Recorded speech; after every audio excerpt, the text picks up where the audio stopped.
tayo ng Bagas ngayon. 4:45 na, andito pa lang tayo sa Tanawan exit. Tapos matraffic pa.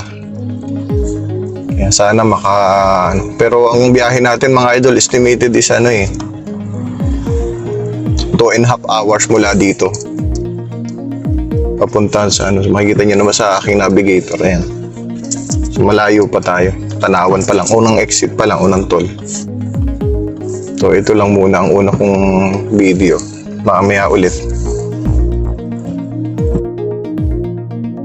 Dito na tayo. Ito yung baybay ng San Diego sa umaga. Ito yung view ng alas 8 ng umaga. Ayan, kita nyo. Yung ng alon. Ayun, nandun pa rin yung alon pero unti-unti nang nag-high tide. Ayan. Kung gusto nyo dito pumunta na mag-outing, relaxation lang. Pero yung mga gustong maligo, hindi masyadong parang ligong itik lang kayo dito. Hindi kayo makakalubog maigi kasi mababa. Hindi naman masyado. Tapos kung marunong lumangoy doon sa laot, kaya lang medyo delikado. Malalim doon, matalas ang bato, pwede kayong mag-slide. Pero ito yung sitwasyon lagi dito. Ayan. Naglo-low tide sa umaga. Tapos mga alas 8 ng umaga, pataas na unti-unti yung tubig. Masarap lang dito, pasyalan yun. Maglalakad kayo sa baybay dagat. Pero yung swimming, kung mahilig kayo mag-swimming, hindi kayo makaka-swimming kasi hindi buhangin yung baybay. Yung mabato dito. Yan. Oo. Mabato yung So pasyal-pasyal, okay dito. Pero kung naghahanap kayo ng sand na yung pinong buhangin talaga, hindi ito yon. Hindi ito. Hindi yung pinuntahan namin dito, hindi abot kasi ng sasakyan. Medyo malayo-layo pa rin yung pagbubuhat ng gamit. Meron naman doong ibang mga resort sa Pumana. Yan, dyan. May mga resort dyan na malapit-lapit. Kaya lang yun, kagaya ko na Espiro, nahilig ako mamana ng isda. Hindi naman ako masyado makapunta sa laot. Hindi kasi ganun kalakas yung breath hold ko. So dapat night dive lang ako. Kaya hindi ako makapag-night dive kasi malalaki yung alon, yun nga, delikado. Kanina nga, muntik na mabawasan, mabangasan. Yan. Yun lang muna mga idol, ito yung sitwasyon sa umaga dito. Nagising ako ng alas 3 ng madaling araw. Akala ko kalma na, parang normal lang dito yung ganong kaingay ng dagat. Pero low tide na siya, layo na, kaya lang maalon pa rin. Tapos na ako ng mga shell, nangilaw ako ng mga shell doon. Malayo din, pabalik-balik. Wala man ako nakita mga kahit man lang pugita o mga pinagbalatan ng shell. Malamang dito talaga sa laot ka mag-check ng mga shell saka yung mga isda. Ewan ko. Hindi ako makasisid pa kasi hindi ko alam yung information kasi baka mabuslot ako. Kaya ngayong umaga kakain muna. Kaya makapagkan muna ng pandesal mga idol. Meron ditong kape. Kape tayo. Muna tayo. Dito na ako sa baybay. So after 500 meters sa bundok tayo, kapalang maranasin yung baybay ng dagat. Ito po, normal dito yung ganyang sitwasyon ng alon. Mababa nga yung formation dito ng daan. Pagka high tide ng mga kapaligos sa meters,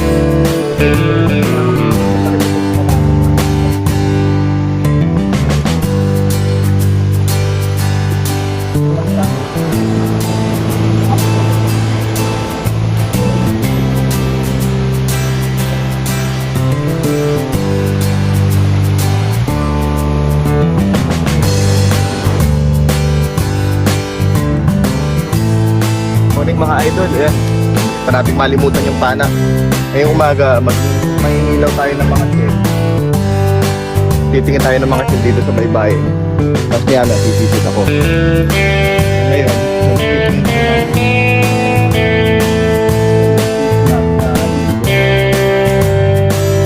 baka makakuha tayo ng mga maraming sislag na edible. Kolektahin natin mailaga mga idol. Yun lang muna. Tayo. Ito yung tsura ng sea slug na edible o yung lamampayak. Lamampayak kasi tawag dito sa Batangas. Yan, tingnan nyo. Actually, puro laman. Siguro doon nila na-adapt yung pangalan na lamampayak kasi yan, oh. Wala siyang shell. Puro laman lang talaga siya. Mukha siyang ano, mukha siyang tawag doon. Mukha siyang linta. Ayan. Hugas-hugasin na. Ayan. Ito. Mukha siyang bato. Nakita niyo Liktahin. Kasi ang lasa nito, lasang talaba din. Ayan, parang talaba din ang lasa nito. Pag tatanggalan nyo lang ng bituka doon sa gitna, ayos na yan. Medyo madulas lang yung laway niya. Ayan. Anong tawag dito? Hindi ko alam kung ano to, kung ano ba to? Ito ba yung lato? Hindi naman lato.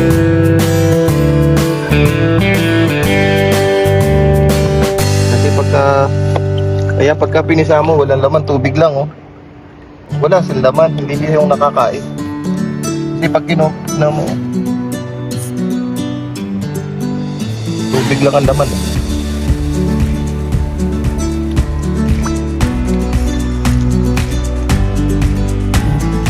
Wala silang laman. Hindi kagaya ng gelatin. Ano? Ito yung tsura ng sea slug na edible o yung lamampayak. Lamampayak kasi tawag dito sa Batangas. Yan, pag tinignan nyo. Actually, puro laman. Siguro doon nila na-adapt yung pangalan na lamampayak kasi yan, oh. Wala siyang shell. Puro laman lang talaga siya. Mukha siyang ano, mukha siyang tawag doon. Mukha siyang linta. Ayan. Ito hugas-hugasin lang. Ayan. Ito. Mukha siyang bato. Pag nakita niyo, naka-touch lang. Kuliktahin. Kasi ang lasa nito, lasang talaba din. Ayan, parang talaba din ang lasa nito. Pag tatanggalan nyo lang ng bituka doon sa gitna, ayos na yan. Medyo madulas lang yung laway niya. Ayan, wala na. Ito, hindi ko na matandaan ang tawag nito, eh. Mukha siyang pilas. Kaya parang pagkabaguan kahit di mo siya kukuhanin. Pero wala yan, diyan Makati. Nakakain yan. Ginagawa ng sa Quezon, chicharon ito. Kakaskasin mo lang yung ibaw kasi magaspang yan, eh.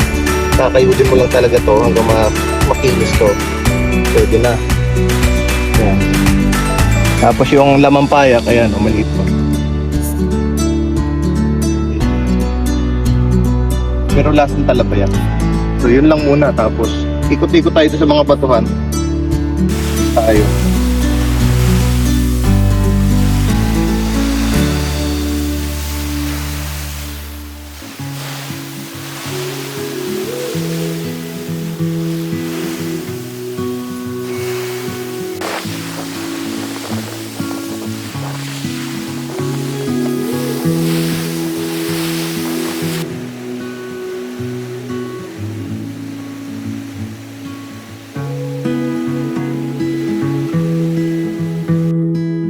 Sinubukan ko mag-spear fishing dito sa San Diego.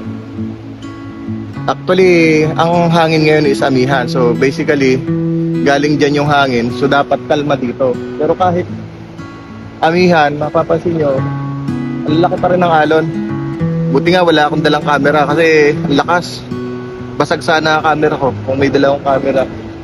So, sinubukan ko lang. Saka yung tubig doon sa ilalim, doon sa laot, para kang nasa ilog na malabo, para siyang ano, parang suka. Well, hindi ko makita yung ilalim. Malalim siya. Kaya umahon na ako kasi ano eh, hindi ko alam kung babanggaan ako sa bato.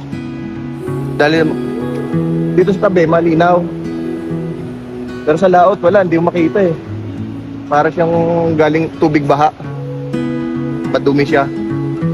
So para dun sa mga magsuswimming na pupunta lang dito, I think hindi ito yung swimming area. Hindi rin masyado dito yung ano, yung sabihin niyo magpi-fishing kayo. Kailangan doon sa laot may bangka kayo. Pero yung dito sa tabi lang, yung mga dadayo lang para mag-swimming, mapapansin nyo naman ang layo ng lalakarin tapos yan, malumot. Ang buhangin lang dito, bye-bye doon. Natural. So, hindi ka mag-i-enjoy na na kasi hintay mo pa yung high tide hanggang dito, pero malabo yan pag nag-high tide hanggang dito, malabo na yung tubig. Ayan. So, kaya malamang ngayon mga idol, lilipat na lang kami ng Sampaguita kasi delikado dito. Nakailang bagsak na ako, nakailang tulak ng malalakas na alon, magkakaroon lang ng injury. Wala, hindi ko sigurado kung nakinis dito na para bang yung para bang nasa planggana yung tubig na makinis. Ayan mga idol, yun yung update dito sa San Diego. Mga idol, eto ganito yung slugs, yung paglilinis ng lamampayak, ika nga nila. Yan, ito yung mga lamampayak. So binibiyak lang yung kalahati, patingin nga. Yan, binibiyak yung kalahati. Tapos tatanggalin yung bituka niya. Ayun, tapos okay na yun. Igigisa na lang to. Ang lasa nito ay parang talaba. Yan, pakita nyo. Parang pag tinignan mo, parang kakaiba, di ba? Exotic. Pero actually, masarap yan. Wala kang lansang malalasahan dyan. Yan, mamaya tingnan, igigisa natin.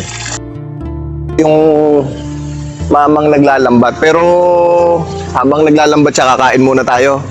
Kasama natin si Chris. Ayan. Saka si Len, sila yung tumanggap sa atin dito sa resort. So, ito lang nahuli natin, mga idol, oh. Yan, nahuli natin, oh. May itlog pa. Tapos nanguha kami ng shell, ito, iba-ibang shell to. Actually, malaki yung lobster na nahuli nila, eh. Ayan, oh. So, in-introduce lang natin yung yung mga systems dito, tapos bilisan natin para malaman din nila na pwede palang manguha nun. Kasi maganda naman yung iodine nun sa katawan. So, iwas goiter din yun mga idol. Ayan, kakain muna tayo, tapos maya out na tayo. Hanap tayo ng Massive Speed ang bago. Ayan, salamat.